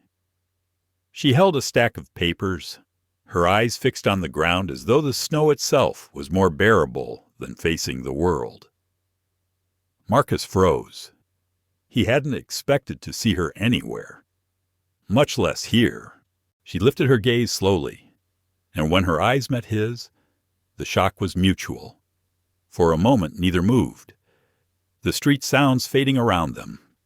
Finally, Clare lowered her head and whispered, "Mr. Hill." His jaw tightened. "Ms. Monroe." She swallowed, clutching the papers tighter. "I didn't know you'd be here. I volunteer sometimes helping with literacy classes. It's the only place I still feel useful." Marcus regarded her carefully. The woman before him was not the defiant attendant who had raised her hand against him. She looked worn, humbled, almost fragile. Still, the memory of that sting burned faintly in his cheek. "What do you want?" he asked quietly. Claire's voice trembled. "I don't want anything from you. I came here because I'm trying to be better." That night her words broke, then steadied. "That night ruined me, but it also opened my eyes. I saw what I had become. I'm ashamed. Mr. Hill. Every day." Marcus studied her, his silence heavy. Inside, his emotions warred anger, pity, and something deeper, a reluctant recognition of her humanity. She was guilty, yes, but also broken. He thought of the hundreds of letters he had read, of children like Maya who saw him as a symbol. What would he teach them now, vengeance or something else? At last he said, "Shame is easy. Change is harder." Claire's eyes filled with tears. "I know. I've lost everything. My job, my friends, even my family keeps their distance. But maybe that's what I deserved. Still, I don't want my story to end as the woman who slapped Marcus Hill. I want to learn, to undo some of the harm." The words hung between them, fragile and desperate. Marcus exhaled slowly, his breath clouding in the cold air. He thought of his father's voice, teaching him that justice was not revenge, but remembering the humanity of even those who forgot yours. "Come inside," he said at last, gesturing toward the community center. "We'll talk." Inside, the warmth of the building wrapped around them, Children's laughter echoed down the hall, mixing with the scent of paper and old wood. Marcus led Clare to a quiet corner, where they sat across from each other at a small table. For the first time, there were no cameras, no microphones, no audience, just two people, bound by a moment that had changed both their lives. Clare spoke haltingly. "I've been reading books about bias, history I never paid attention to. I thought I was just strict, professional. But I see now how many times I assumed the worst of people who didn't look like me. I can't undo what I did to you, but maybe I can keep others from repeating it." Marcus listened, arms folded, his face unreadable. "And what do you expect me to do with this confession?" She shook her head quickly. "Nothing. I don't deserve forgiveness. I needed to tell you. To tell someone who knows the weight of it." Silence settled again. Marcus leaned back. Considering her words, he saw sincerity in her eyes, the kind that came not from rehearsed speeches, but from sleepless nights. He realized that though her slap had scarred him, it had also scarred her in a way she couldn't escape. "Do you know why I stayed silent that night?" he asked finally. Clare nodded faintly. "Because you didn't need to yell. Your silence showed the world exactly who I was." Marcus's voice softened. "No. I stayed silent because I knew if I spoke in anger, the story would become about me losing control, not about what you did. Silence gave me dignity, but it also gave you a mirror. You're looking into it now." Tears spilled down her cheeks. She whispered, "Thank you for not hating me." Marcus didn't answer immediately. He wasn't sure if he forgave her yet, but he knew hate had no place in his heart. After a long pause, he said, "If you want to change, then change. Volunteer, teach, speak to others about what you've learned. Don't wait for the world to forgive you. Earn it." Clare nodded, her hands trembling as she clutched the papers in her lap. "I'll try. That's all I can promise." Marcus rose, slipping on his coat. "Then start with trying." As he walked away, Clare sat still, watching him disappear through the door. For the first time since that terrible night, she felt something unfamiliar, not absolution, but possibility. Later that evening, Marcus recounted the meeting to Elena as they sat in their living room. She listened quietly, then asked, "And how did you feel seeing her again?" Marcus thought for a long moment. "I felt human, not a symbol, not a victim, just a man, facing another flawed human being." Elena smiled faintly. "Maybe that's what this movement needs, not just laws and reforms, but reminders that we're all human, even the ones who fail us." Marcus nodded slowly.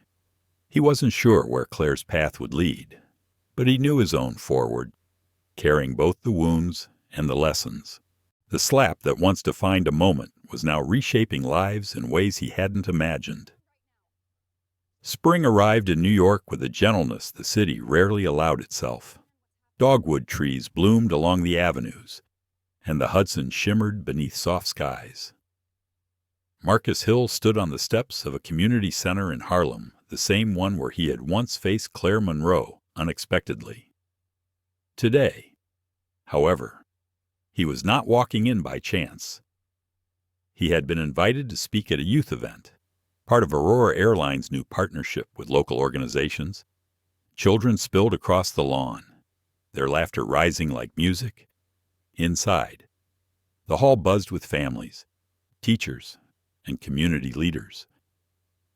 Elna sat in the front row, her notebook balanced on her lap, watching as Marcus took the stage. He stood without notes, his presence calm yet commanding. "I'm often asked," Marcus began, "if I regret staying silent that night on Flight 762. People wonder if I wish I had shouted back, demanded respect in the loudest way possible. But here's the truth. Silence isn't weakness. Silence, when chosen, is power. It forces the world to see the truth without distraction. He paused, scanning the audience. But silence is only the beginning. Change comes when silence turns into action. That's why we're here today to talk about what comes after.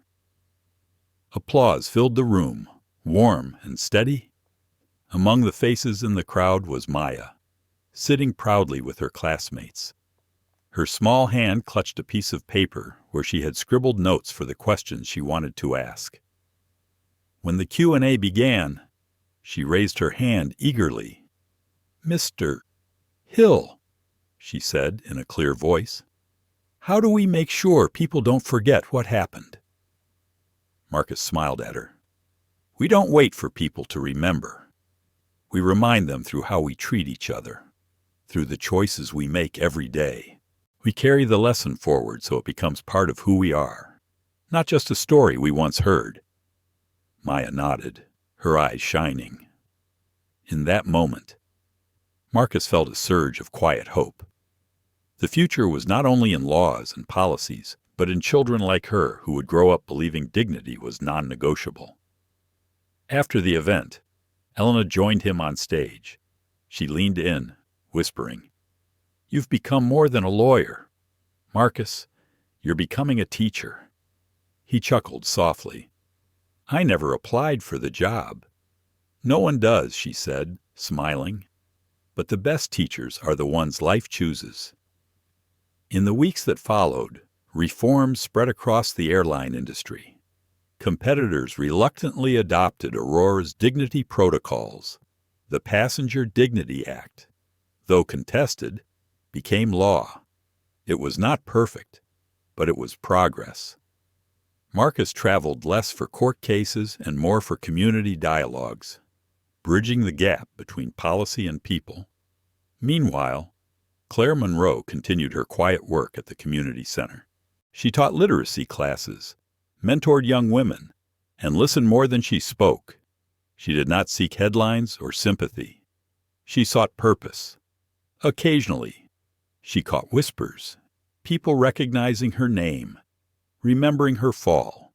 But she faced them with humility, no longer running from her past. One afternoon, she attended a community forum where Marcus was scheduled to speak. She sat in the back, unnoticed. When Marcus addressed the audience, he spoke not of his own story, but of the power of second chances. "We all fail," he said. "Some failures are loud, visible to the world. Others are quiet, hidden in our hearts. What matters is not the fall itself, but whether we rise differently afterward." Clare lowered her gaze, tears stinging her eyes. She knew he was not speaking to her directly, yet his words felt like an invitation to keep moving forward. For the first time, she allowed herself to believe she could. At home that night, Marcus reflected on the journey, from the sting of humiliation to the chambers of Congress, from private silence to public voice. The road had been long and unchosen, yet he understood now that the slap had not been the end of his dignity. It had been the beginning of a movement larger than himself. He sat with Elena by the window, watching the city lights twinkle. "Do you think it will last?" he asked quietly. Elena rested her head on his shoulder. "Yes, because it's not just about airlines or laws. It's about people, about Maya, about everyone who wrote to you, about the ones who will never meet you, but will still carry the lesson. That doesn't fade." Marcus exhaled, his heart lighter. He thought again of his father's words. Dignity is not negotiable. Now he understood them fully, not as a shield to endure pain, but as a torch to light the way for others. Months later, a plaque was unveiled at Gate 12 in Aurora's terminal, the place where Flight 762 had departed. Travelers paused to read the inscription, "All seats earned, all faces welcome. Dignity is not optional." Beneath it was Marcus Hill's name, not to glorify him, but to remind everyone of what his silence had sparked. As Marcus stood before the plaque with Elena, children tugged at their parents' hands, reading the words aloud. He smiled, not with pride, but with peace. The story that had begun with humiliation now ended with hope. And though the work was far from over, Marcus knew the path forward was clear. This story reminds us that dignity is not earned by status, wealth, or appearance. It is something every person carries within them. What happened to Marcus Hill on that flight is not unfamiliar to many of us, moments when someone doubted our worth, dismissed our presence, or treated us as less. Yet his response teaches us something profound. True strength does not always roar. Sometimes it is in the stillness, in the refusal to let others dictate our worth. For those of us who have lived through decades of change, this lesson is especially clear. We have seen how anger can burn bridges, but also how quiet courage can build them. We are reminded that justice is not revenge, but accountability paired with compassion. We are reminded that every choice, whether to strike back or to stand tall, echoes beyond ourselves. As we move forward in life, whether in small family disagreements or larger societal struggles, Marcus's example asks us, how can we hold on to our dignity while still demanding respect? And more importantly, how can we pass that lesson on to the next generation so they know their worth is never negotiable? Thank you for joining us on this journey. Stories like this remind us not only of the challenges we face, but of the strength we carry within. If this story touched you, please like this video, share it with someone who needs to hear it, and subscribe to our channel for more powerful stories that inspire change.